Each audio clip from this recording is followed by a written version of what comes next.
Okay, so hello, Dianne. So Hello. Dianne's agreed to just tell me a little bit about her the situation that she came across with social care and in the context of looking after her husband.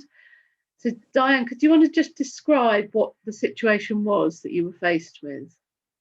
Yes, it all happened quite suddenly. My husband fell down the stairs, and immediately we knew it was serious. And when he got to hospital, they told me that he'd had a traumatic brain injury. He then spent a total of 8 months being in hospital and then in a rehabilitation unit as well, before we had the first sort of meeting with all the professionals about what was going to happen to Graham when the rehab finished. Okay, and how old was he when this happened?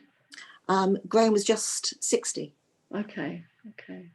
And so, okay, so you're in this meeting with all the professionals, and what was coming up then in the discussion about his future care? Well, I think at first, again, I was quite surprised how this meeting of the consultant, there was somebody there from social care, there was somebody there from health. And it was obvious to me that it was also about finances and about budget. I was always quite keen to try and get Graham at home if I could, but obviously they knew that that was going to be difficult, and I would need to have care because he needed 24-hour care 7 days a week. So they were aware that I'd have to have carers coming in. And it was only really then that I realised that not all of this care would be paid for, because there was a difference between the health and the social care on who and what was going to get paid. And so that was the first time I realised that there was an implication for us all financially, that Graham's care would have to be paid for. Okay, and so he did go home, didn't he? And you had support from carers. Yeah, sorry. No, I was going to say, how what were the financial implications of that for you?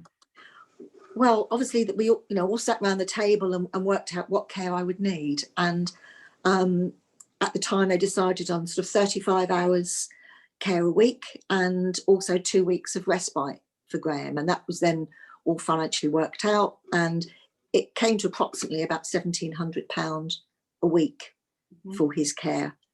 And for the first few weeks, I didn't have to pay anything. But then after the health bit finished, well, I think it's about 6 weeks or something, then we sent the financial forms. I had to complete those in for my husband's pension, because he'd taken retirement by that stage, and what my earnings were at that time as well. And I then realised that I'd have to be paying about £700 a month of that. Okay. So that's quite a chunk, isn't it, of money? It was. Yeah. It was.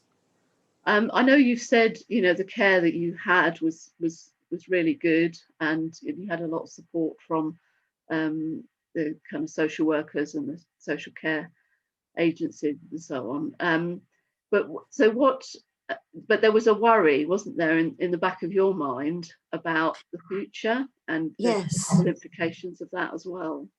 They were never sure that I'd be able to manage Graham at home, really. And I think originally they thought that it would last a month. But I did manage him. It was hard. And it was over 8 years that Graham was at home and being cared for by obviously me and the carers coming in. But at the back of my mind, I knew that, I won't always be able to do that. You're getting older. It was physically hard. I was having to move him from the bed to the shower, to take him to the toilet, all of that, when the carers weren't there, because I only had a certain amount of hours during the week. And then, that's when I knew that what was going to happen then, because financially, if they were still, even having had 2 continuing health assessments, it was still showing at that time that it came under social care. So if Graham was decided it was going to go into a care home, that would all have to be paid for. That's my house. That's everything that we always thought we planned for in life was suddenly going to be taken away, which, well, was horrendous. And you're worrying about that all the time as well.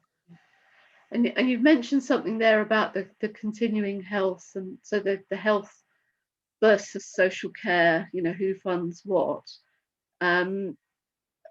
How did that feel to you? Because I think you kind of felt quite caught in the middle there. Yeah, it was very difficult. I mean, certainly my son was with me at one of these weeks, and he couldn't understand it at all. And I was trying to explain to him, well, there's health and there's social care. And we're just pig in the middle, really, because they're trying to sort out what the percentages were. And health were prepared to pay a certain percent, but not all of it. And social care knew that they had to pick it up. And they knew that this was going to be a long-term cost to social care for Graham, whether he was at home or whether, whatever was going to happen, they were still having to contribute towards it while he was at home. And also, obviously, if in the end I couldn't cope and he had to go into care home as well, then okay, I would have been paying for the majority of it, I presume, at that point. Okay. And there was another element, wasn't there, that came in, that somebody spoke, the actual kind of geographical difference between we areas. did this.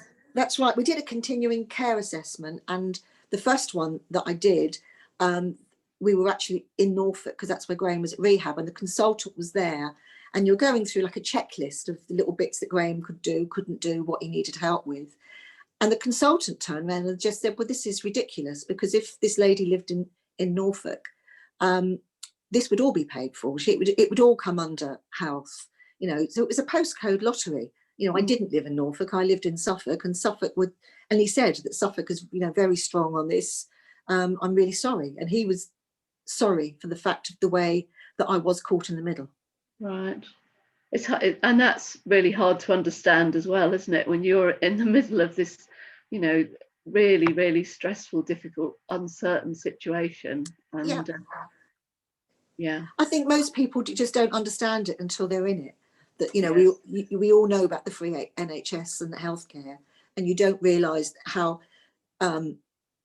tight the difference can be between what's social care and what's health. Yeah. Okay. So I mean, just thinking broadly about the system that you've experienced, your husband has sadly now died, hasn't he? Yes. Nearly 2 years ago.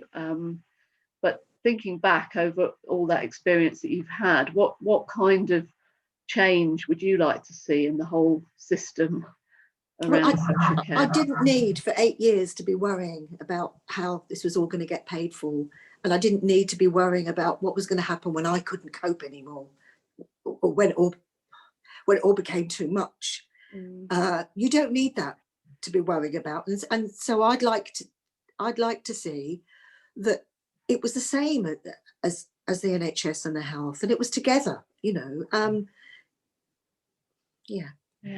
Okay. Thank you so much, Dianne. Really appreciate that.